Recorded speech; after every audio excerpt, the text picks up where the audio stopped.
વાત લઈને આયા છો, એક મનમાં ધારણા લઈને આયા છો, પણ એમ કહું છું કદાચ તમારો શ્રદ્ધા વિશ્વાસ અને ભાવ અમૃતની મેલડી પ્રત્યે હશે તો મનમાં એક જ કામ ધરેલું છે, જો ચાર ના થાય તો મારું નામ કળિયુગમાં મેલડી નહીં.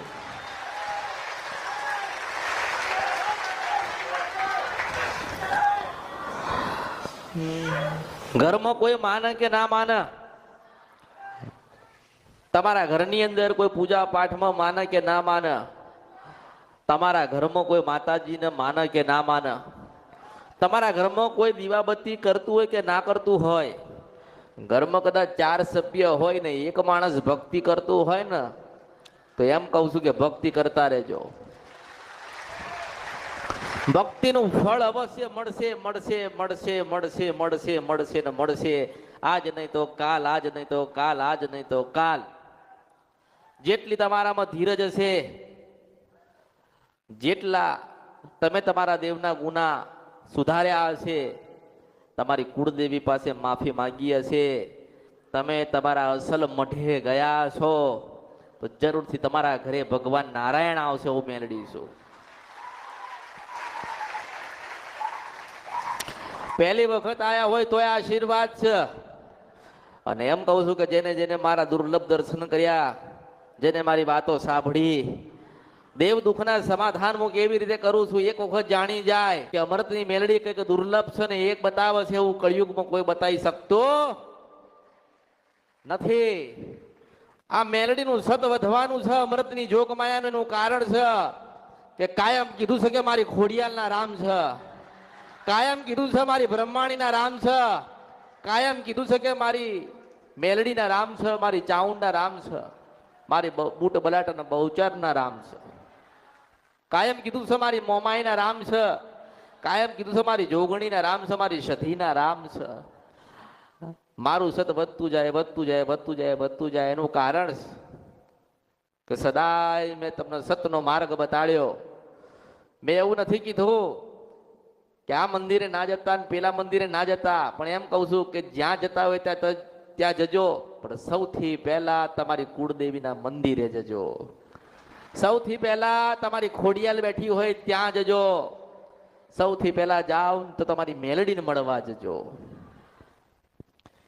પછી મને મળવા આવજો. પહેલા તમારા મઢે જાઓ, અસલ ઘરે મઢ હોય ને ત્યાં મળવા જાવ ને એવું કહો કે હજારો કરોડો ને લાખો ગુના કર્યા છે ભગવતી, પણ તું ક્ષમા કર ને કંઈક માર્ગ બતાડ. અને પછી તમે દર્શન કરીને કદાચ ઘરે આવો ને રવિવારના દિવસે કદાચ બેઠ્યા હોય, મારા સુધી તમારો ભાવ પ્રગટ કર્યો હોય, તમારું ચિત્ત મારા પૂરવેલું હોય અને 50 વર્ષ જૂની વાત ના કરું તો મારું નામ કળિયુગમાં મેલડી નથી. જ્યાં મોકલો ત્યાં મેલડી છો. હું કોઈ જગ્યાથી ભણી નથી આવી, મેં બધાને ભણાયા છે. આજે મોકલો જ જાઉં, તમારો શ્રદ્ધા, તમારો ભાવ, તમારો ન્યાય હોવો જોઈએ. પછી બાજુવાળાને ત્યાં ઝઘડો થયો હોય, એક નાની વાતે સાધન મૂકવામાં કદાચ ઝઘડો થયો હોય, તમે એવું કહો કે મારી અમૃતની મેલડી જોશે, તો હું એવી રીતે જોતી નથી. તમે મને કહો કે માં જા, એવી રીતે નથી જતી, પણ તમે બેઠ્યા હોય, મને સાંભળતા હોય, મને જાણી હોય, મને માળી હોય. માતાજી કોને કહેવાય? દેવી શક્તિ આ કળિયુગમાં શું છે? અમૃતની મેલડી કોને કહેવાય? મેલડી બધી જગ્યાએ સરખી નથી. લોકો જાય છે ને રવિવાર ભરવા, પેલા જતા હશે બીજે, પછી હારીને કંટાળીને થાકીને મારી પાસે આવે તો એવું વિચારે છે માણસ કે અમે તો મેલડીમાં જતા હતા. શું મેલડીમાં કીધું કે ડોશીના રૂપમાં માંડું છો? એ ના કે અમૃતની મેલડી ગાશે આજ નહીં, આજ 100 વર્ષ થાય ને તો હું કહીશ. કોઈ કીધું જાઓ કોઈક સંપ્રદાયમાં જાઓ. હું કહું છું કે કોઈ સંપ્રદાયમાં કોઈ જતું હોય ને તો તમે ત્યાં જઈને એમને વાત કરો કે અમારી માના દર્શન કરવા છે. કોઈક મંદિરે જતા હોય ને ત્યાં તમે પ્રશ્ન કરો કે અમારી માને અમારે જોવી છે, અમારી માને અમારે સાંભળવી છે ને અમારી માન સાથે અમારે કંઈક 2 વાતો કરવી, કંઈક માર્ગ બતાડો ને તો નહીં બતાવી શકે. કારણ કે એમની મર્યાદા પૂરી થાય. અને કળિયુગમાં જ્યાં જેની મર્યાદા પૂરી થાય ને ત્યાં અમૃતની મેલડી એકડો ઘૂંટો છે. હું સિંધવન છપરા નદી ગંધરપિયા મેલડી છો આ કળિયુગમાં.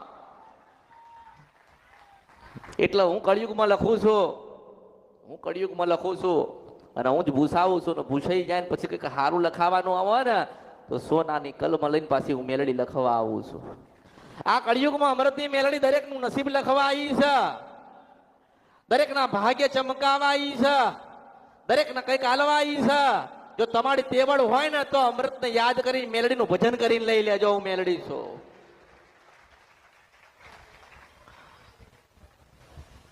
તમને માગતા આવડવું જોઈએ, તમને માગતા આવડવું જોઈએ.